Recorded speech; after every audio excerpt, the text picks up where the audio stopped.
Hello, everyone. So as Jeremy said, I'm Atisha. I'm an assistant professor, teaching-focused assistant professor in the department, and I'm also the academic careers coordinator. And I work closely with Stephanie Redding, who's our senior careers consultant for the department, and she's a part of the university's student opportunity team.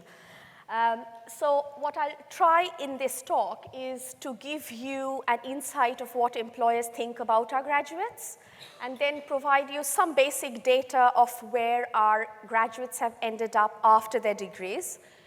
I'm going to highlight very briefly about the support we provide in terms of resources, events, networking sessions for students once they come into Warwick and they're starting to develop their career ideas. And I'm going to quickly end with a few tips to get ahead of the game.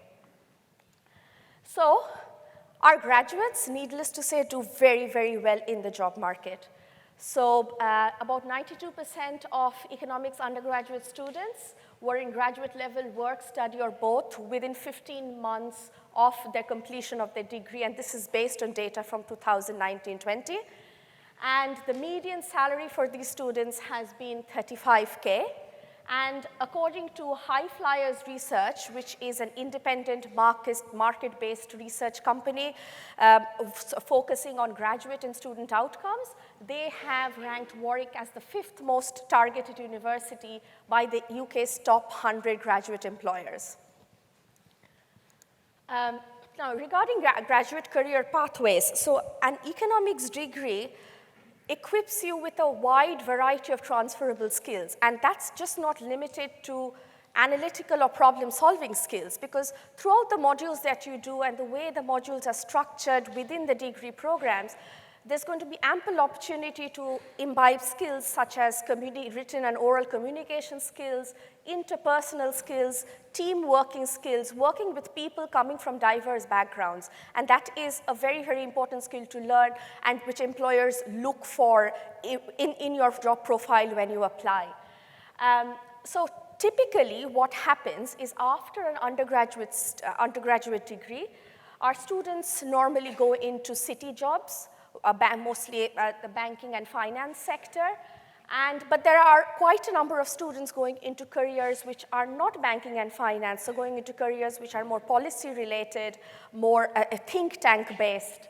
And a significant portion of our students also go ahead to do masters, not only in UK, but across the world. And not only a master's in economics, as I'll say later, but a master's in a range of subjects. And after the completion of their masters, students can again go into policy-related work, consultancy work, and then a small proportion of students also go on to do their doctoral degrees. And once a PhD is completed, students can look into academia, but also other higher profile consultancy jobs where a PhD is valued. Now, there is a common myth that, okay, I'm studying economics, and we have a range of students asking us once they entered the degree that we're doing economics, so of course we have to have a job in banking and finance. No, that is not the case. An economics degree does not necessitate you getting a job in banking and finance. There are a lot of our students are working in the education sector, for consultancies, for think tanks, for the public sector, for the government service. And in terms of a significant portion of our students going out to do further studies, and that is not only constrained to the UK, we have a range of students going outside, such as the HEC Paris, the ESCP Business School, the Barcelona Graduate School, and within the UK, LSE, Cambridge, Oxford, Imperial are very popular choices. And one thing I would like to mention also is that most of these students are not doing a master's in economics. They're doing masters in data science, in policy work, in international studies, in history. So studying economics essentially opens up many doors, and it doesn't constrain you to study or continue only in economics or only dealing with money and banking. In terms of employer destinations, of course, I have to agree that finance is still the most popular choice. But over the years, we are seeing increasing number of our students going on to the education sector, the technology sector, consultancy, public sectors, transport sectors. So this is just a very brief example of some of our very common, popular employer destinations. So again, the banking and financial sector, they're represented by JP Morgan, NatWest, HSBC. Then we have strategic consultancies like McKinsey, economic consultancies like FTI Consulting, Compass Lexicon. We also have the public sector, and GES, the Government Economic Service, is a very, very popular choice for our students. A lot of students apply to that.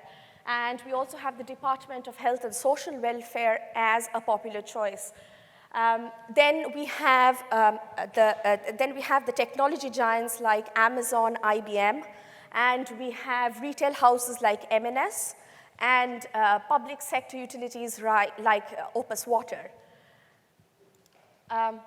Of course, there is a huge range of support that is available to students from the Student Opportunity Team, which is at the center.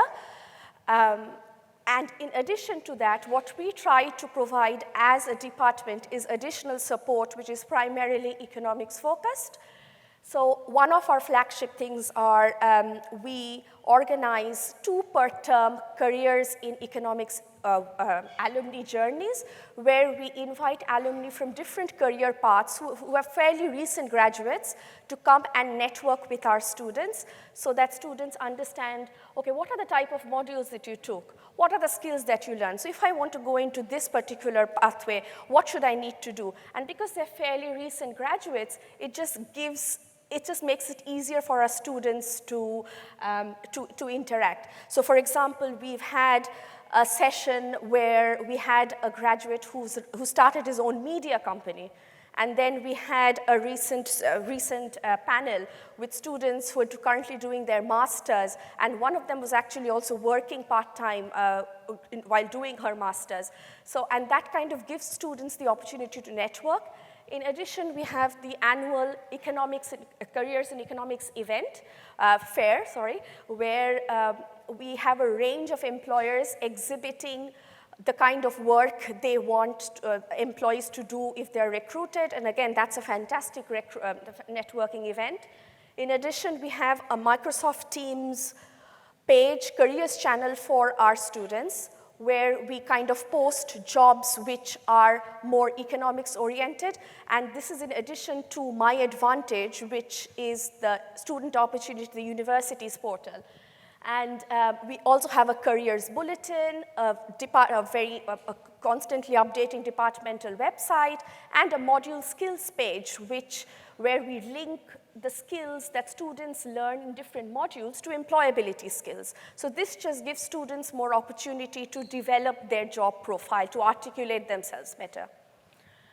And I will end with providing you with 2 QR codes. The first one will take you to some resources developed by the department to help you with self-awareness. And the second one takes you to something called the Job Me portal. So, employers nowadays are looking at what is called mostly strength-based assessments. And this Job Me portal will enable you to complete a strengths profile to understand your visible and invisible strengths.